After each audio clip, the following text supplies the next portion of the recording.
আসসালামু আলাইকুম। ইউটিউবে লাইভের তৃতীয় ধারাবাহিক প্রোগ্রাম অনলাইন লাইভ ক্লাস থেকে আপনাদেরকে স্বাগত জানাচ্ছি। আমি ইকবাল বাহার।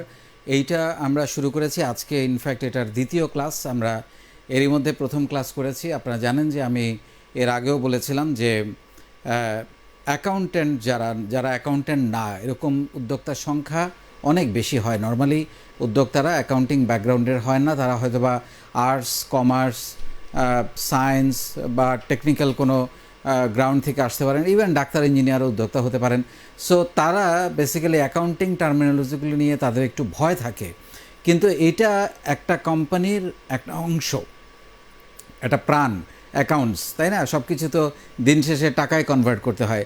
সো এই টার্মগুলো তারা না জানার কারণে অনেক সময় অনেক সিদ্ধান্ত নিতে পারেন না এবং সিদ্ধান্ত দিতেও পারেন না তার সাবঅর্ডিনেটদের। অনেক সময় হেড অফ অ্যাকাউন্টস, আপনি হয়তো একজন উদ্যোক্তা, আপনি কোম্পানির চেয়ারম্যান বা ম্যানেজিং ডিরেক্টর বা সিইও, আপনার কাছে আপনার হেড অফ অ্যাকাউন্টস যেই প্রফিট অ্যান্ড লস অ্যাকাউন্টটা নিয়ে আসলো বা যেই ব্যালেন্স শিটটা নিয়ে আসলো, আপনি সেটা কিছুই বুঝলেন না।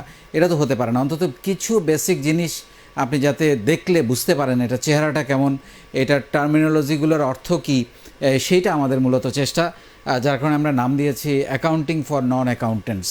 এখানে আমরা একেবারে ডিটেল টেকনিক্যাল কোনো কথা বলবো না, এমন সব জিনিস আমরা আপনাদেরকে বোঝানোর চেষ্টা করব যেইটা জানলে পরে একেবারে বেসিক অ্যাকাউন্টিং নর্মসগুলো, টার্মসগুলো জানলে পরে আপনার প্রতিষ্ঠান চালাতে, একজন উদ্যোক্তা হিসাবে আপনার প্রতিষ্ঠান চালাতে যাতে আপনার সুবিধা হয়, সেই কারণেই মূলত এই ক্লাস। আমরা প্রথম ক্লাসটা বেসিক অ্যাকাউন্টিং প্রিন্সিপালসগুলো নিয়ে আলাপ করেছি।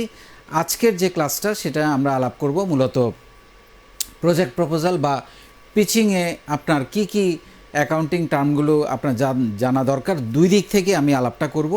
তার আগে একটু আপনারা লিখবেন কমেন্টে এই মুহূর্তে আমাদেরকে কে কোন জেলা থেকে দেখছেন এবং কে কোন দেশ থেকে আমাদের এই লাইভ ক্লাস দেখছেন। ইনফ্যাক্ট আমি যদিও আমি লাইভ অনেক ক্লাস নেই, আমি প্রতিনিয়ত লাইভ ক্লাস নেই, কিন্তু ইউটিউবের মাধ্যমে ধারাবাহিকভাবে লাইভ ক্লাস এটাই প্রথম। এর আগে আমি হয়তো একা আপনাদের জন্য প্রচুর ভিডিও বানিয়েছি, আমি দেখলাম প্রায় 650 ভিডিও এর মধ্যে হয়ে গেছে। সো সেগুলো আমাদের ইউটিউবে আছে, আপনারা চাইলেই দেখতে পাবেন। কিন্তু এই লাইভ ক্লাস, যে 9টা লাইভ ক্লাস আমরা অ্যাকাউন্টিং উদ্যোক্তাদের জন্য এই বেসিক অ্যাকাউন্টিং স্কিলস নামে যে ক্লাসটা আমরা নেওয়ার চিন্তা করেছি, সেটা 9টা ক্লাস হবে। তার মধ্যে আজকে হচ্ছে দ্বিতীয় ক্লাস এবং আমরা চেষ্টা করব প্রত্যেক শনিবারে সন্ধ্যে 7টায় ক্লাসটা নিতে। যদি কোনো কারণে মিস হয় হয়তো অন্য কোনো দিন আমরা করব। সো প্রজেক্ট প্রপোজাল বা পিচিং করতে গিয়ে আমি দুই দিক থেকে আলোচনাটা করার চেষ্টা করব। একটা হচ্ছে যে ধরুন আপনি একজন ইনভেস্টর, আপনি কারো আইডিয়া শুনছেন, আপনি কারো আইডিয়াতে আপনি ইনভেস্ট করবেন, আপনার কি কি ভাবনাগুলো হবে বা কি কি প্রশ্নগুলো অ্যাকাউন্টিংয়ের দৃষ্টিকোণ থেকে আপনার হতে পারে, এবং আপনি নিজেই পিচ করছেন, আপনি আপনার আইডিয়াটা আপনি নিজেই প্রেজেন্ট করছেন, প্রজেক্ট প্রপোজালটা নিজেই প্রেজেন্ট করছেন, নিজেই পিচ করছেন, অন্য আরেকজন আপনারটা দেখে সিদ্ধান্ত নেবে। সেই ক্ষেত্রে আপনি কি কি জিনিসগুলো চিন্তা করবেন, দুটো পার্সপেক্টিভ থেকে আমরা আলোচনাটা আজকে করার চেষ্টা করব। আমি বহু পিচিংয়ে আমি জাজ ছিলাম, আগেও বলেছি, এবং আমি দেখেছি যে খুবই সুন্দর আইডিয়া, খুবই চমৎকার আইডিয়া, সে হয়তো একজন টেকনিক্যালি খুব সাউন্ড মানুষ, বা সেলসে সে খুব ভালো, বা লিডারশিপে ম্যানেজমেন্টে সে খুবই ভালো, কিন্তু খুব সুন্দর করে আইডিয়াটা বলল, ফিনান্সিয়ালসটা দেখা যায় যে খুবই দুর্বল, এমনকি যোগ বিয়োগে ভুল পর্যন্ত আমরা দেখতে পেয়েছি, বা ঠিকমতো উনি ইনভেস্টমেন্ট কী হবে, প্রফিট অ্যান্ড লস অ্যাকাউন্ট কী হবে, ব্যালেন্স শিটটা কী হবে, ক্যাশ ফ্লোটা কী হবে, এই যে আমি টার্মিনোলজিগুলো বলছি, এইগুলোই মূলত আজকে আপনাদের বোঝানোর চেষ্টা করব যে আপনি কোন কোন জিনিস, আগে আমি ধরে নিচ্ছি যে আপনি পিচিং করছেন বা আপনি ইনভেস্টমেন্টের জন্য আপনার আইডিয়াটা অন্যের কাছে জানাচ্ছেন, একটা প্রজেক্ট প্রপোজাল বানিয়েছেন, সেইখানে আপনার কি কি জিনিস মাথায় রাখতে হবে সেটা আমি আগে আলাপ করব। তারপর ইনভেস্টরের পয়েন্ট অফ ভিউতে কী কী প্রশ্নগুলো আসতে পারে সেগুলো আমি বিশ্লেষণ করব।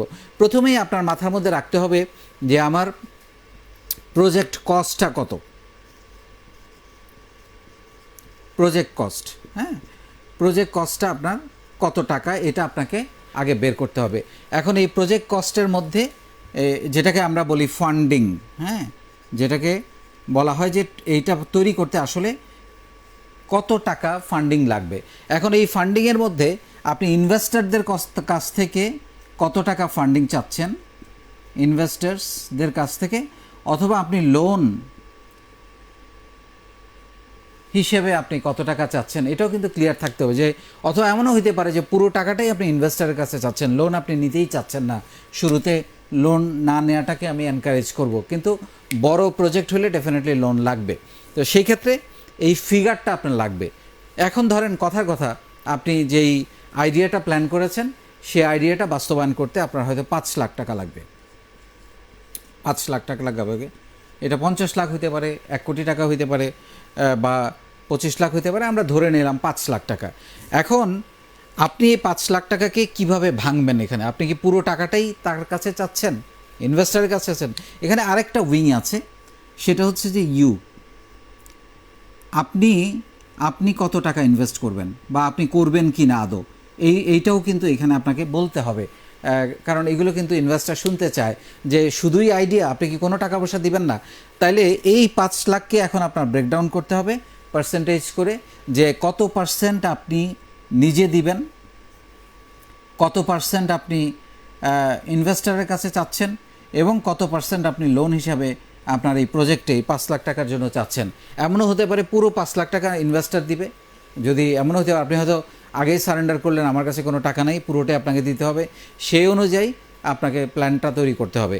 আর যদি আপনি বলেন যে আমি নিজেও কিছু টাকা দিব, সে আমি 50,000 টাকা দিব, বা 1 লাখ টাকা আমি দিব, বাকিটা 3 লাখ টাকা আপনি দেন, 1 লাখ টাকা লোন নিলাম, হোয়াট এভার, এরকম হইতে পারে, বা লোন নিলাম না, ইনভেস্টার বাড়িয়ে দিলাম। সো এইভাবে আপনাকে এইটা খুব ক্লিয়ার করে আপনাকে বলতে হবে, এবং সেইখানে রেশিও, পার্টনারশিপ, আপনি যদি কোম্পানিটা কিভাবে ফর্ম করবেন এটা একটা সিদ্ধান্ত নিতে হবে। আপনি কি এটা পার্টনারশিপ কোম্পানি করবেন না প্রাইভেট লিমিটেড কোম্পানি করবেন। সো এইটাও আপনাকে প্ল্যান করতে হবে।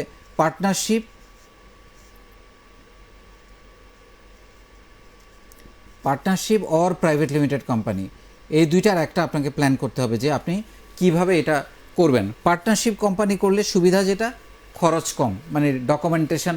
শুরুতে অনেকে দেখা যায় যে একটা প্রাইভেট লিমিটেড কোম্পানি করতে, আমি আজকে যদি কিছু তথ্য আপনাদের দেই সুবিধা হবে, প্রায় 80,000 থেকে 1 লক্ষ টাকা লেগে যায় একটা প্রাইভেট লিমিটেড কোম্পানি ফর্ম করতে। আর হ্যাঁ, আর যদি আপনি পার্টনারশিপ করেন, আমার ধারণা সব কিছু মিলে 15 থেকে 20,000 টাকা বা 25,000 টাকার মধ্যে সব। আপনাকে তো কী কী লাগে আমি সেটা বলছি। যেমন আপনি একটা কোম্পানি ফর্ম করতে গেলে আপনাকে বেসিক কিছু জিনিস লাগবে, সেটা হচ্ছে যে আপনার ট্রেড লাইসেন্স লাগবে, আপনার টিআইএন লাগবে, ইটিন যেটা বলে এখন, আপনার ভ্যাটটাও এখন বিন বলে, সেটা আপনার লাগবে। সো এই জিনিসগুলো সব, এই ডকুমেন্টগুলো আপনি যদি ইম্পোর্ট করেন আপনার আইআরসি লাগবে। অবশ্য আইআরসির খরচ এখন অনেক হাই, সম্ভবত 30-40 হাজার টাকা লাগে আইআরসি করতে। সো সেটার আলাদা। কিন্তু এই পার্টনারশিপটা করার জন্য আপনার শুরুতেই 15-20 হাজার টাকার বেশি লাগবে না। তো তাহলে আমার প্রথমে আমি কোম্পানি 5 লাখ টাকা, আমি 1 লাখ টাকা শুধু কোম্পানি ফর্ম করতে খরচ করার তো কোনো মানে হয় না। সেই জন্য আমি প্রেফার করব পার্টনারশিপ। এখন আপনি পার্টনারশিপ তো করলেন, ঠিক আছে, পার্টনারশিপ করলে আপনার কার শেয়ার কত হবে সেটাও কিন্তু বলতে হবে। অনেক সময় আমরা এগুলো দেখি না, প্রজেক্ট প্রপোজালে আমরা এগুলো দেখি না, কিন্তু মানে আমি পিচিংয়ে দেখি না, প্রজেক্ট প্রপোজালে আমরা দেখি। অনেক সময় প্রজেক্ট প্রপোজালটা যেহেতু বড় করে করা হয়, পিচিংয়ে খুব বেশি সময় পাওয়া যায় না, সেই জন্য এটা দেখার সুযোগ হয় না। সেইখানে রেশিওটা, কার কোন রেশিও হবে এটাও কিন্তু আপনাকে বলে দিতে হবে। যে আমরা যদি ইনভেস্টারের রেশিও কত হবে, আপনার রেশিও কত হবে, আপনি যদি টাকা না দেন সেক্ষেত্রে আপনিও তো একটা রেশিও চাইবেন, সেইটার আপনার রেশিওটা আপনাকে কিন্তু লিখে দিতে হবে। সেটা যেটাই হোক, সেটা আপনাদের নেগোসিয়েশনের উপর ডিপেন্ড করবে, কিন্তু সেটা আপনাকে চাইতে হবে। হয়তো আপনি বললেন যে টাকা দিবে তাকে বললেন যে আপনি কথার কথা যে আপনি 40% শেয়ার দিবেন তাকে। আপনি হয়তো আপনার জন্য, যেহেতু আইডিয়াটা আপনার, আপনি বললেন আমি 60% রাখবো। সে হয়তো বলবে যে তুমি আইডিয়া দিয়েছো ভালো কথা, টাকা তো দিলা না, তাহলে তুমি 5 লাখ টাকার মধ্যে 2 লাখ টাকা দাও, তাহলে তোমার 60%টা জায়েজ। মানে নেগোসিয়েশনের ধরনগুলো দাও। আবার যদি বলে তুমি যেহেতু টাকা দিচ্ছ না, শুধু আইডিয়া দিচ্ছ, তাহলে তুমি 60% পাবা না, তুমি 25% পাবা, বাকি 75% আমার। ইনভেস্টর এরকম নেগোসিয়েট করতে পারে, আমি কিন্তু দুই পয়েন্ট অফ ভিউ থেকে কথাগুলো বলছি। সো এই বার্গেনিংটা হইতে পারে, কিন্তু আপনি একটা প্রপোজাল আপনার মতো করে অবশ্যই দিবেন। এই বার্গেনিংটা হবে আপনি পিচিং করার পর, যদি তার আইডিয়া পছন্দ হয় তখন এইগুলোতে আপনার নেগোসিয়েশন হবে। আপনি একটা চাইবেন, সে একটা বলবে, তখন আপনি বলবেন যে ঠিক আছে, আমি আমার শেয়ার কমাতে চাই না, আমি 1,00,000 টাকা দিলাম, আমাকে তাহলে 40% দাও, বা আমি 50-50 করে দাও, আমি 1.5 লাখ টাকা দিলাম, আমাকে 50% দাও, তাহলে আমার শেয়ারটা একটু বেশি থাকলো। সো এই নেগোসিয়েশনগুলো কিন্তু চলতে থাকতে পারে। সো এটা হচ্ছে রেশিওটা ঠিক করা। এখন আপনি যে প্রজেক্ট প্রপোজালটা তৈরি হবে সেখানে কিছু জিনিস খুব গুরুত্বপূর্ণ, যেমন একটা হচ্ছে আপনার ইনকাম অ্যান্ড এক্সপেন্ডিচার। আপনার ইনকামটা কি ইনকাম, কবে থেকে কিভাবে শুরু হবে, মার্কেট অ্যান্ড, আমি মার্কেটিং পয়েন্টটা এখানে আনতেছি না, একেবারেই আমি আইডিয়াটা কি, মার্কেটিংটা কি, মার্কেট রিসার্চ কি, কার কাছে বিক্রি হবে, ওইগুলো আমি এখানে আনছি না, কারণ আমি ধরে নিচ্ছি এগুলো করা হয়েছে, আমি শুধু ফাইন্যান্সিয়াল পার্টটা নিয়ে আলাপ করছি। সো ইনকামের হেডগুলো কি আপনি প্রোডাক্ট সেলের ডেফিনেটলি, এক্সপেন্ডিচারের আপনার একটা চার্ট, হ্যাঁ, এক্সপেন্ডিচারের একটা চার্ট আপনাকে দিতে হবে, আপনি কি হেডে আপনি খরচ করবেন, আপনার স্যালারি, আপনার অফিস ভাড়া, কনভেন্স, ইলেকট্রিসিটি, ইউটিলিটি, যা যা আছে, প্রোডাক্ট কস্ট, এগুলো সব আপনার কিন্তু এক্সপেন্ডিচার হেডে দিতে হবে। এবং আপনাকে দেখাতে হবে আরেকটা জিনিস, এখানে যেটা ইনভেস্টর জানতে চাইবে বা আপনাকেও যেটা দেখাইতে চাইবে, যদি নাও দেখান আপনি, ইনভেস্টর সেটা জানতে চাইবে, সেটা হচ্ছে ব্রেক ইভেন পয়েন্ট, যেটাকে সংক্ষেপে বলে বিইপি। এই টার্মিনোলজিগুলোই মূলত আমি আপনাদের শেখানোর চেষ্টা করছি। ব্রেক ইভেন পয়েন্ট, হ্যাঁ, ব্রেক ইভেন পয়েন্টকে সংক্ষেপে বলে বিইপি। এই ব্রেক ইভেন পয়েন্টটা কি অনেকেই জানেন না, জানার কথা না, যারা নন অ্যাকাউন্টেন্ট তাদের এটা জানার কথা না। আমি একটু আজকে এটা আপনাদের বলেছি। এইটা কিন্তু ইনভেস্টরের খুব নজর থাকবে যে আপনার প্রজেক্টটা কবে ব্রেক ইভেন পয়েন্টে আসবে। ব্রেক ইভেন পয়েন্টটা হচ্ছে যে এমন একটা পয়েন্ট, যেই পয়েন্টটাতে নো প্রফিট নো লসে কোম্পানি থাকে। অর্থাৎ আমরা যদি আরেকটু ভেঙে বলি বিষয়টা, যেমন ধরেন আপনি একটা কোম্পানি শুরু করেছেন, আপনি ধরলেন যে কোম্পানিটা 6 মাসের মাথায় বা 8 মাসের মাথায় বা 1 বছরের মাথায় কোম্পানিটার ধরেন এক্সপেন্ডিচার হচ্ছে 8 মাসের মাথায়, সে ধরে নিলাম 8 মাসের মাথায় কোম্পানিটার এক্সপেন্ডিচার, মান্থলি এক্সপেন্ডিচার হচ্ছে সে কথার কথা 2 লাখ টাকা, 2 লাখ টাকা 8 মাসের মাথায়। এর আগে লস হয়েছে, আপনি তো ডে ওয়ান থেকে একটা কোম্পানি লাভে আসতে পারে না, এর আগে কম হয়েছে, হয়তো 50,000 হয়েছে, 1 লাখ হয়েছে, 1.5 লাখ হয়েছে। 8 মাস 8 মান্থে গিয়ে কথার কথা আপনার এক্সপেন্স হচ্ছে 2 লাখ এক্সপেন্স, এবং 8 মান্থের মাথায় আপনার ইনকামও হইল বা সেল হইল 2 লাখ।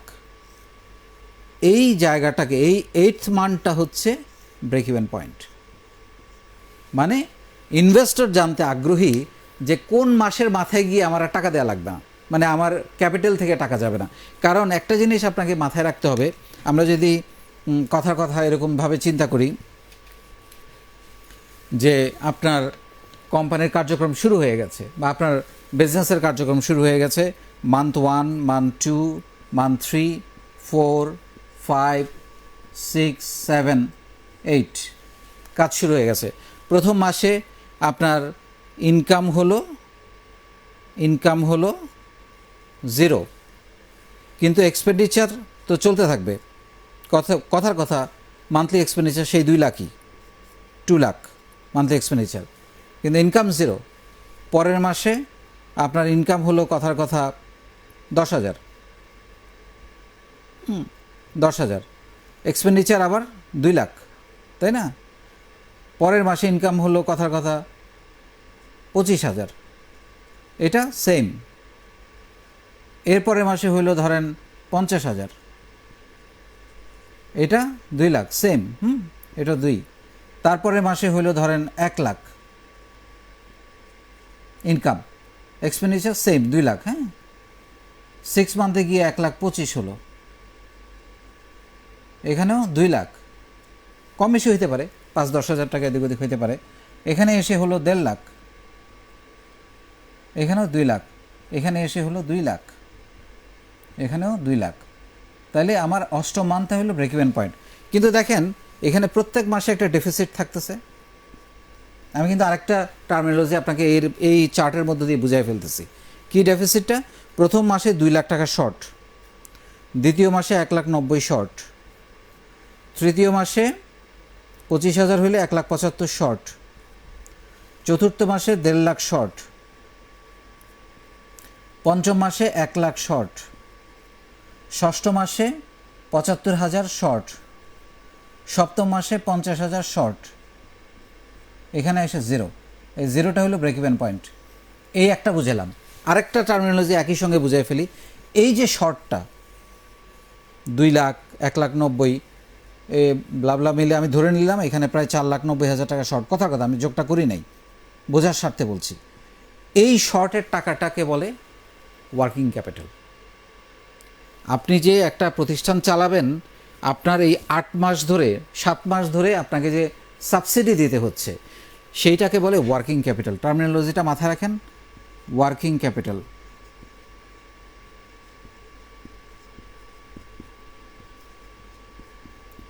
সো আপনি যখন ইনভেস্টমেন্ট প্ল্যান করবেন, প্রজেক্ট প্রপোজালে আপনি যখন প্রজেক্ট কস্ট, আরেকটা টার্মিনোলজিতে আমি একটু পরে আসতেছি, সেই প্রজেক্ট কস্টে আপনার এই ওয়ার্কিং ক্যাপিটালের ফিগারটা কিন্তু থাকতে হবে। অনেকেই প্রজেক্ট করে শুরু করে দেন, ধরেন আমি ধরে নিলাম আমার 5 লাখ টাকা লাগবে, মেশিনারি কিনতে হবে, বা আমার অফিস সেট আপ করতে হবে, printer, computer, laptop, chair table কিনতে হবে, 5 লাখ টাকা শুরু করে দাও।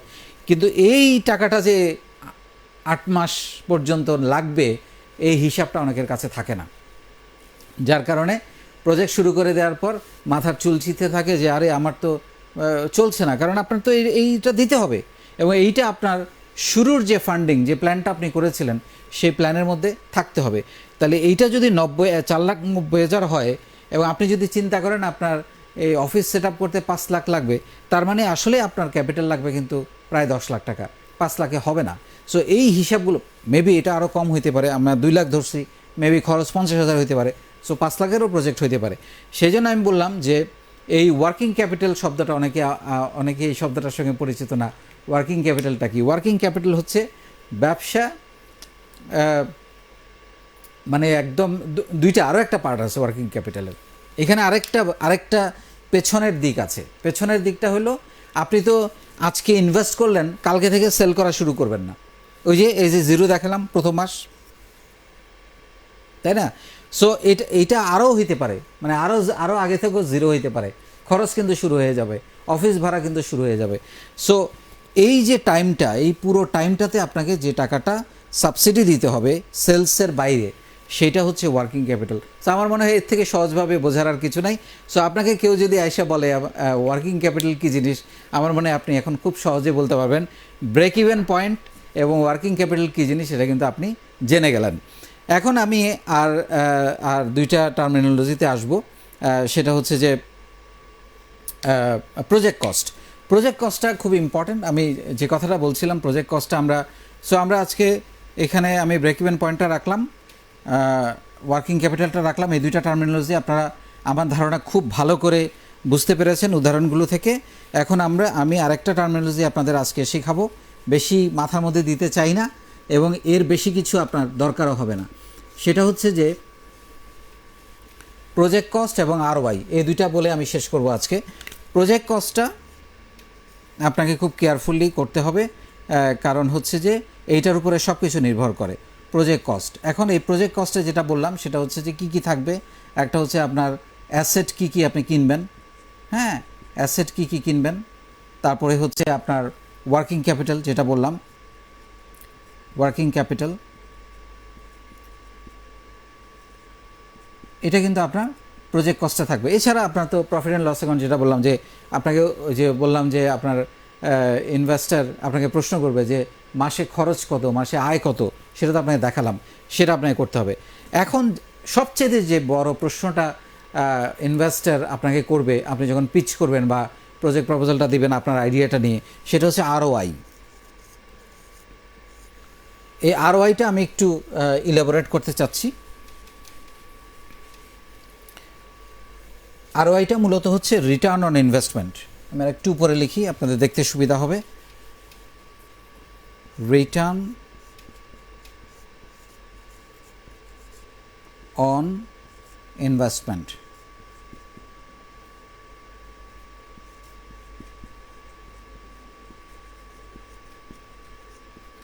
রিটার্ন অন ইনভেস্টমেন্টকে সংক্ষেপে বলে আরওআই। আরওআইটা অনেকে বোঝেন না, স্বাভাবিক, নন অ্যাকাউন্টেন্টদের বোঝার কথা না। আরওআইটা কিন্তু যিনি ইনভেস্টর তিনি কিন্তু আরওআইটা খুব ভালো করে দেখতে চান। এটার বাংলা খুব সহজ ভাষায় আমি যদি বলি, সেটা হচ্ছে আমি যে টাকাটা দিলাম, কথার কথা আমি 5 লাখ টাকা আপনার আইডিয়ার পেছনে আমি ইনভেস্ট করব, সেই 5 লাখ টাকা কত দিনে আপনি আর্ন করতে পারবেন, দ্যাট ইজ কল্ড আরওআই। আপনি কথার কথা আপনি যেটা বললাম যে 5 লাখ আরওআই একটা পার্সেন্টেজ আপনাকে বের করে দিতে হবে। হ্যাঁ, সেটা হচ্ছে যে আপনি এটাকে বলে হচ্ছে ইনভেস্টমেন্ট।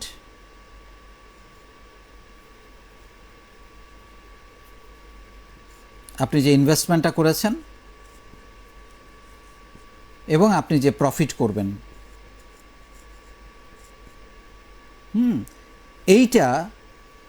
এই প্রফিট করে আপনি কত দিনে আপনার ইনভেস্টমেন্ট কথার কথা যেটা বলা হলো 5 লাখ টাকা, এই 5 লাখ টাকা আপনি প্রফিট করে কত দিনে, কত মাসে বা কত বছরে আপনি সেটা আর্ন করে দিতে পারবেন, এইটা আপনাকে, এই আরওআইটা আপনাকে বের করে দেখাতে হবে। এবং এটা নর্মালি বাংলাদেশে স্ট্যান্ডার্ড ধরা হয়, যেহেতু ব্যাংক রেট, সবাই চিন্তা করে আমি তো এই টাকাটা, দেখবেন একটা টার্মিনোলজি আপনার শুনবেন যে এই টাকাটা আমি ব্যাংকে রাখলে বা সঞ্চয়পত্র কিনলে তো আমি 11% পাবো, ব্যাংকে রাখলে এখন 6.5% পাবো, তাহলে তোমার আরওআই কত? এখন আপনার আরওআই যদি সে বের করার পরে যদি আপনার আরওআই কথার কথা 5% হয়, তাহলে তো এই প্রজেক্ট প্রথমেই ফেল। আরওআই দেখে কিন্তু প্রজেক্ট ফেল হয়ে যায়। সো আপনার আরওআই হইতে হবে মিনিমাম 15 থেকে 25%। এটাকে মোটামুটি স্ট্যান্ডার্ড ধরা হয়। 15% থেকে 25% হলে এটা মানে 20% would be very nice figure, এটা হচ্ছে ধরা হয়। তো সেই জন্য এই রিটার্ন অন ইনভেস্টমেন্টটা খুব গুরুত্বপূর্ণ এবং সেটা আপনার প্রজেক্ট প্রপোজালে ডেফিনেটলি একদম ক্যাটাগরিক্যালি থাকতে হবে। এবং এটা থাকুক আর না থাকুক, ইনভেস্টর কিন্তু দেখবে। আপনি যখন আরওআইটা বের করবেন এবং যেটা বললাম, আপনি যদি দেখান যে আপনার আরওআই 5%, আপনার এই প্রজেক্ট কিন্তু শুরুতেই ফেল, কেউ ইনভেস্ট করবে না। কারণ সে চিন্তা করবে আমি ব্যাংকে রাখলে 6.5% পাবো, সঞ্চয়পত্র কিনলে 11% পাবো, তাই আমি তোমার এখানে ইনভেস্ট করবো কেন? কিন্তু আপনার আরওআইটা যদি হয় 15 থেকে 25% বা মানে 20% হলে এটা তো খুবই স্ট্যান্ডার্ড, তখন কিন্তু সে ইন্টারেস্ট দেখাবে, হ্যাঁ আরওআই খুবই ভালো, so we can invest there. So আমার মনে হয় যে আমরা আজকে যে কয়েকটা পয়েন্ট আপনাদেরকে টাচ করানোর চেষ্টা করেছি, প্রজেক্ট প্রপোজালে একজন উদ্যোক্তা হিসেবে বা একজন ইনভেস্টর হিসেবে আপনি যাদের কাছে পিচ করতে যাচ্ছেন, তাদের জন্য যে কোয়েশ্চেনগুলো আসতে পারে সেগুলো আমার মনে হয় আমরা আজকে জানতে পারলাম। Break even point, project cost, working capital এবং আরওআই, এই কয়টা জিনিস আপনি যদি মাথার মধ্যে রাখেন এবং জানেন, আমার ধারণা আপনি ইনভেস্টমেন্ট পেতে এবং কোথাও ইনভেস্ট করতে আপনার ডেফিনেটলি সুবিধা হবে। সো আজকে এই পর্যন্তই থাকুক। আগামী ক্লাসে আমরা যেটা নিয়ে আলাপ করব সেটা হচ্ছে যে প্রোডাক্ট প্রাইস, মানে কিভাবে একটা প্রোডাক্টের প্রাইসিং করতে হয়, এটা জানা কিন্তু খুবই জরুরি। আমরা অনেক সময় খুব চোখ বন্ধ করে ফেলি এবং এটার মধ্যে আমরা আরও অনেক কিছু নিয়ে আসার চেষ্টা করব। সেটা হচ্ছে যে মানে ইম্পোর্ট করবেন কীভাবে, এইচএস কোড, যেসব ইস্যুগুলো আছে, এই সবগুলো ইস্যু আমরা সেখানে আলাপ করব। এবং ততক্ষণ পর্যন্ত ভালো থাকবেন ইনশাল্লাহ। আপনাদের জন্য, প্রত্যেকের জন্য অনেক অনেক শুভকামনা। আল্লাহ হাফেজ।